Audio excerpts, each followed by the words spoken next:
Class কেমন লাগলো? ভালো। কে কোনো ডিস্টার্ব করেনি তো? কোনো স্টুডেন্ট, কোনো টিচার? করতেই পারে। সূচনা, ইউনিভার্সিটিতে পড়াশোনা করতে হবে মন দিয়ে, কোনো ধরনের ফাঁকিবাজি করা যাবে না, ওকে? আর কোনো কিছু যদি লাগে তাহলে আমাকে বলবা, ওকে?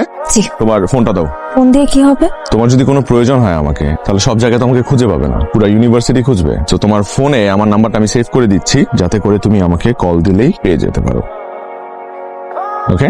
ভাইয়া, আমাকে আপনার নাম্বারটা দিন। এক্সকিউজ মি, বড় ভাইয়ের নাম্বারটা স্পেশাল, যেটা সবাইকে দেওয়া হয় না, কিন্তু আপনি চাইলে আমার নাম্বারটা নিতে পারেন। লাগবে না, আজ আসছি। এমএ শোনো, তোমার রূপের ঝলকে তো আমার চোখ ঝলসে যাচ্ছে। তুমি এত কিউট কেন? কোন department? Apply chemistry. Wow, nice department. এই তোমার ফোনটা দাও তো, আমার ফোন নাম্বারটা দিয়ে দিচ্ছি, রাতে কথা। আমি ফোন ইউজ করি না। এই যুগের মেয়ে নাকি ফোন ইউজ করে না। তুমি দেখতে তো একটু আগুন, আমার কথাবার্তা ততটাই আগুন। তোমাকে ভালো লাগছে? আমার দেরি হয়ে যাচ্ছে। ডিপার্টমেন্টের আতিক ভাই সূচনার অনেক আজে বাজে কথা বলছে ভাই।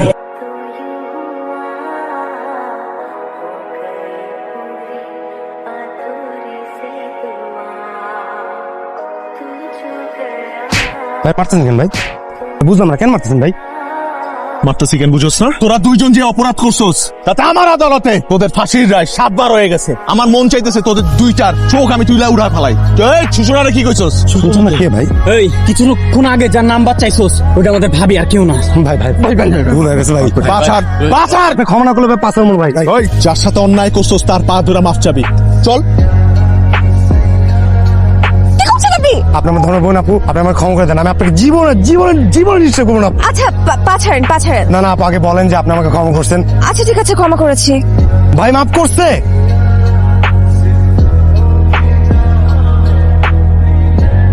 কিছুক্ষণ আগে নাম্বার চাইলো, এখন এসে আবার পা ধরে মাছ চাচ্ছে। কাহিনী কি বলতো?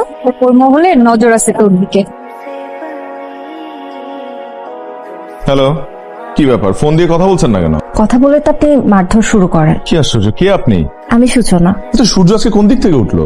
রাতে তো সূর্য ওঠে না, রাতে চাঁদ উঠে। তা ঠিক, কিন্তু সূর্যের মতো দীপ্তিময় আর চাঁদের মতো স্নিগ্ধতা নিয়ে যার জন্ম, তার ফোন কলে আমার কথাবার্তা একটু উল্টাপাল্টা হয়ে যাবে, এটা খুব স্বাভাবিক। বাবারে, আপনি কেমিস্ট্রি নিয়ে কেন পড়াশোনা করেছেন? আপনার তো উচিত ছিল সাহিত্য নিয়ে পড়াশোনা করা। ও থ্যাংক ইউ সো মাচ আমার প্রশংসা করার জন্য। একটা কথা বলুন তো, আজকে ওই ছেলেটাকে মারলেন কেন? ওকে মারছি কারণ ও বেয়াদবি করছে। বেয়াদবি তো করেছে আমার সাথে, তাতে আপনার সমস্যা কি? আমার সমস্যা কি সেটা আমি আপনাকে এখন বলবো না, সেটা আমি আপনাকে কাল বলবো। তো কালকে দেখা হচ্ছে। ওকে। তো ক্যাম্পাস কেমন লাগছে? ভালোই, কিন্তু পুরোপুরি ক্যাম্পাসটা ঘোরার আগেই পরীক্ষা চলে আসলো। আরে তুমি এক্সামস নিয়ে এত টেনশন করো না, আমি তো পরীক্ষার আগের দিন পরেই ফাটাফাটি রেজাল্ট করি। তাই? আর ভালো কথা, ফার্স্ট ইয়ারের সব নোটস কিন্তু আমার কাছে আছে, ওই নোটস গুলো পড়লেই তুমি টপার হয়ে যাবে। আচ্ছা আচ্ছা, কালকে ওই ছেলেটাকে মারলেন কেন? মারবো না, ও টিজ করছে না তোমাকে, যে একটা ছেলে তোমাকে টিজ করবে তবে আমার ক্যাম্পাসে আর ও পার পেয়ে যাবে, এত সহজ? দেখো তোমাকে যদি কোনো ছেলে টিজ করে আমি কন্ট্রোল করতে পারি না, মানে এটা আমার রক্ত গরম হয়ে যায়। কি করছো? এক্সাম আছে তাই পড়ছিলাম, কিন্তু এখন আর পড়তে ভালো লাগছে না। কেন, কি হলো আবার? শরীর ঠিক আছে? শরীর ঠিক আছে, কিন্তু হঠাৎ করে আইসক্রিম খেতে ইচ্ছা করছে। আইসক্রিম? আচ্ছা ঠিক আছে, রেডি হও, আমার 10 মিনিট লাগবে। তোমার মাথা ঠিক আছে? রাত বাজে 11টা, দারোয়ান মামা জীবনও বের হতে দিবে না। দারোয়ান তো দেখবেই না, আমার মাথায় একটা বুদ্ধি আছে। কি বুদ্ধি?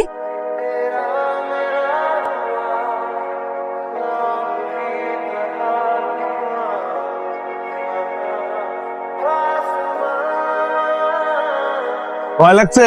তুমি পাশে থাকলে পৃথিবীর কোনো ভয় আমার মধ্যে কাজ করে না।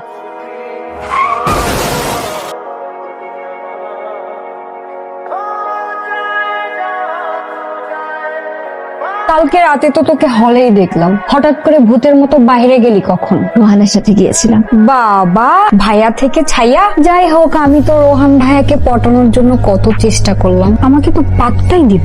ওটা আমার প্রপার্টি, ওই দিকে নজর দেওয়া যাবে না বান্ধবী। দেখিস আবার অন্য কেউ যেন নিয়ে না নেয়। নে ওষুধটা খেয়ে নে। কল আসছে। কে দেখতো? কে আবার? তোমার আশিক রোহান। হ্যালো। হ্যাঁ, ওষুধ খেয়েছো তুমি? না, খাবো এখন। আচ্ছা, তুমি বেশি ব্যথা পাওনি তো? না না, আমি ঠিক আছি, তুমি নিজের যত্ন নিও। ঠিক আছে, তুমিও। হ্যাঁ ঠিক আছে।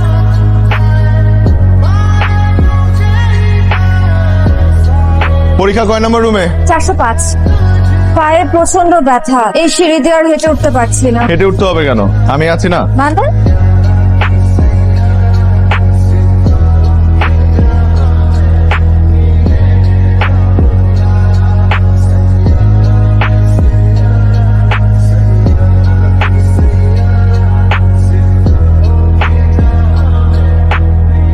আমার মেয়ের চয়েস আছে দেখছি। হ্যাঁ, তা ফ্যামিলিতে কে কে আছে? আমার মা মারা গেছে ছোটবেলায়, বাবা আছে আর বড় ভাইয়া। বেশ বেশ বেশ।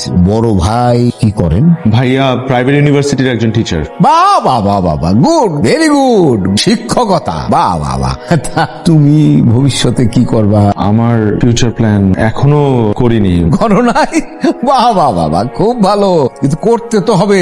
আমার মেয়ের পছন্দ অপছন্দ কোনো কিছুই আমি অপূর্ণ রাখি না। আমার একমাত্র মেয়ে, আমার কোনো আপত্তি নাই, আমি মাইনা নিতে পারি, অসুবিধা নাই। কিন্তু কথা সেটা না, কথা হলো তোমার একটা ভালো প্রফেশনে ঢুকতে হবে। জি জি অবশ্যই। তোমার ইউনিভার্সিটি হায়ার এডুকেশন আছে, জি। চাইলে তো তুমি যে কোনো জায়গায় তুমি ঢুকে যেতে পারো, কথা সেটা না। কথা হলো তুমি চাইলে তো বিসিএস ক্যাডারেও ঢুকে যেতে পারো।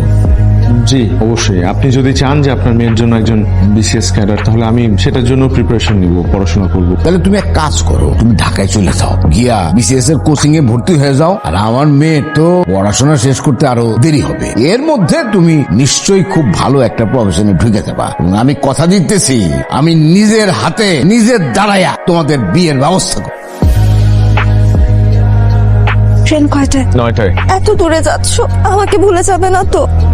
যত দূরেই যাই তোমাকে ভোলা অসম্ভব।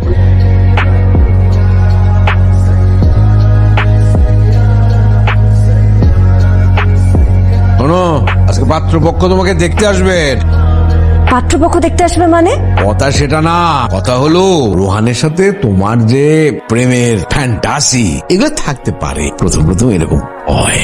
এই তো কয়েক মাস আগে তুমি রোহানকে মিথ্যা আশ্বাস দিয়ে ঢাকায় পাঠালে। ছেলেটা শুধুমাত্র তোমার কথা রাখতে মাস্টার্স না করে বিসিএস করার চেষ্টা করছে। ও তো বুঝতেও পারে নাই যে তোমার মনে এসব চলছে। আর ওকে এবার দোষ দিচ্ছি কেন? তোমার মেয়ে হয়ে আমি তো তোমার মুখোশটা বুঝতে পারিনি বাবা। চুপ করো। আত্মসম্মানে লাগে এমন কোন কাজ আমাকে দিয়ে কখনোই হবে না। ওই ফ্যামিলিতে আমার মেয়ের বিয়ে দেবো, এটা তুমি ভাবলে কি করে? হ্যাঁ, আমিও তোমাকে একটা কথা জানিয়ে রাখি বাবা, রোহান ছাড়া অন্য আর কোনো ছেলেকে আমি বিয়ে করব না। আবেগ দিয়ে জীবন চলে না, বিবেক দিয়ে জীবন চালাতে হয়। কথাটা মনে রেখো। বিকেলবেলা তৈরি থাকবে, পাত্র দেখতে আসবে। বিবেক দিয়ে কাজ করব বাবা। আমি এক্ষুনি রোহানকে ফোন দিয়ে সব কথা খুলে বলছি। এত বড় স্পর্ধা তোমার? দেখি তোমার ফোন দাও।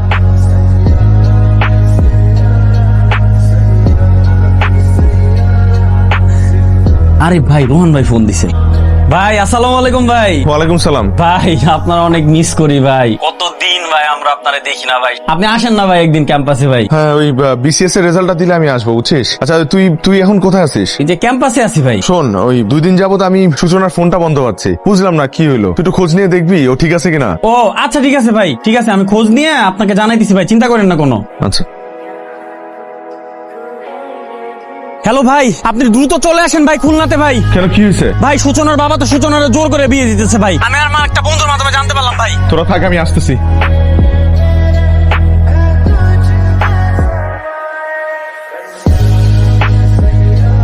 সূচনা! এই এই, কি হয়েছে? ছাড়ো ছাড়ো ওকে, ছাড়ো।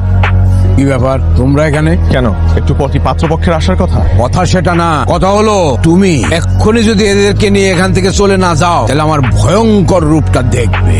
যাব, অবশ্যই যাব, কিন্তু সাথে করে সূচনাকে নিয়ে যাব। সূচনা! তোমার সাহস দেখে আমি অবাক হচ্ছি। আমার বাড়িতে দাঁড়িয়ে তুমি আমার কথার অবাধ্য হচ্ছ, তর্ক করছো আমার সাথে। আমি বলছি কারণ আপনি আমাকে বাধ্য করেছেন বলতে, তাই। আমি তোমাকে বাধ্য করছি? আমি তোমাকে বাধ্য করছি আমার মেয়ের সাথে ভালোবাসার সম্পর্ক করতে? আমি তোমাকে বাধ্য করছি ভালোবাসার অভিনয় করে আমার সমস্ত সয় সম্পত্তি দখল করতে? আমি অবাক হচ্ছি আপনার এই মুখোশ দেখে। সেদিন কি সুন্দর করে আমার সাথে কথা বললেন, আর আজকে আপনাকে আমি চিনতেই পারছি না। আমি একটা কথা বুকে হাত দিয়ে বলতে পারি যে সূচনাকে ভালোবাসার আগে আমি কখনোই জানতাম না সে যে জামশেদ মজুমদারের মেয়ে। আপনার সয় সম্পত্তি, টাকা পয়সার কোনো লোভ আমার নেই। আমি শুধু এই পৃথিবীতে সূচনাকে চিনি এবং সূচনাকে ভালোবাসি। সূচনা, তুমি আমাকে ভালোবাসো? বাসি। তুমি কি এই সবকিছু ছেড়ে আমার সাথে চলে যেতে পারবে এই মুহূর্তে? শুধু এই বাড়ি না, তোমাকে ভালোবেসে আমি এই পৃথিবীও ছাড়তে পারি। আই এম সরি বাবা। সূচনা, তুমি খুব ভালো করে জানো যে আমার সম্মানে আঘাত লাগলে তাকে আমি পৃথিবী ছাড়া করে দেই। আমি তোমাকে বলছি, ওকে আমি এই বাড়ির বাইরে এক পাও যেতে দেবো না। সূচনা!